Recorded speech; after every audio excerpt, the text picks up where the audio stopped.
My mom just told me, she's the reason my friends went missing. I'm 27 male and have had trouble making friends for the past 17 years. I get told constantly that I am shy and off-putting.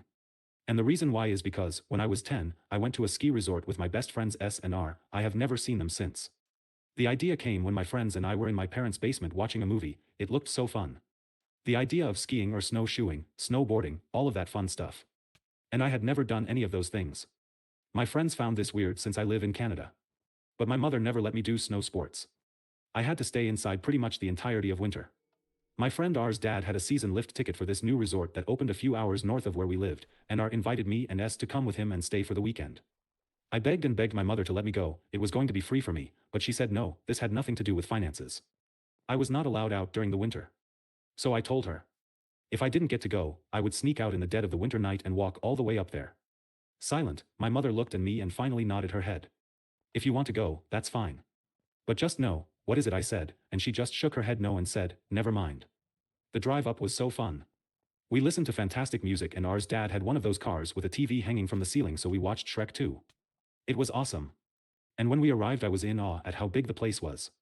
As far as the eye could see there was snow and little huts with heaters in them. The first day, since we had gotten there a bit later in the night, we ended up sitting by the campfire and telling spooky stories. All bundled up in snow pants and puffy sweaters. R's parents headed off to bed. And it was just me, S and R. The stories grew stale and the urge for something more sunk in. Do you guys want to adventure? Said S R and I looked at each other with the biggest grins on our faces. Of course. So we went off and began looking around. At the bottom of one of the biggest hills on the property, there was a hut. We went in.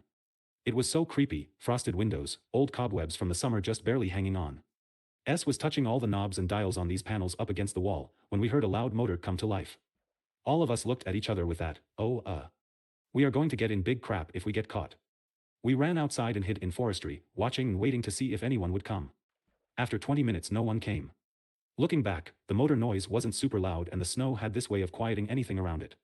We walked back to the hut to see what was making the sound and it looks like S had activated the ski lift. Come on. She said, let's go up. I was too afraid. My mother's voice in my ear. I shouldn't have even been out at this time. And I said, no, you guys go and I'll wait here in case someone comes. S and R hopped on the ski lift and headed hundreds of feet up the mountain and beyond eyesight. Once they were out of view, the ski lift motor cranked and screeched. Smoke bellowing from it. And it stopped moving with an abrupt bang. I ran to R's parents' room banging on the door, and when they finally answered, I told them everything. They called the police. S and R were never found. But at the top of the hill, the ski lift chair that had one of their gloves on it was torn to shreds. Metal hanging. S and R's parents tried their hardest not to blame me. I was only 10, I didn't know any better. But my mother went on like nothing ever happened. After the police interviews happened and everything started to cool down, I began wondering what really happened. I guess that's when I became a recluse. By 16, when I was old enough to drive, would head up to the resort and look around. It had been abandoned after the lawsuit of how did 3 10-year-olds manage to turn on a dangerous ski lift. I started to piece these few things together. It was a full moon, and roughly 10 p.m. and at the top of the hill there is a forested area. Aside from that, nothing. I never gave up though. I stared at pictures of them on my wall for over a decade promising redemption. Years later, Mom came home with a big paper bag. There was a logo of an apple on it. They were brand new phones. I was above the moon. The first thing I thought was that I could use this in my investigation. And boy was I right. A day later, Mom needed some help setting her phone up and I had opened her web browser. I was in shock. There were hundreds of links to the accident, to the resort. Looks like she was doing her own investigating. I asked her, what was this about? Why do you have this? She should kept saying, it's not what it looks like, it's not what it looks like. What then? I yelled. And she told me to sit down. Crying she said, I'm the reason your friends went missing, I should have never let you go on that trip. What did you do with them? I yelled, and we both sat in silence. She said, I think, you killed them. Shaking my head I said, no, no way. And she said yes, I think you made up an elaborate story to cover your tracks up, but it's okay. I love you, I won't tell anyone. Confused, I sat down. This isn't true, I saw them go up the ski lift and it got jammed. Baby, she said, when you were a kid you used to black out, I would find dead rodents and cats in your bedroom. That's why I wouldn't let you leave the house. And of course, the one time I did, your friends end up missing. This isn't true. I yelled again.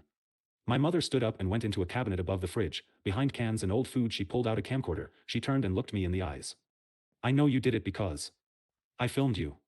I watched the footage in silence, of me as a child, doing terrible things to animals. Then we were at the resort. She filmed me there. I saw everything.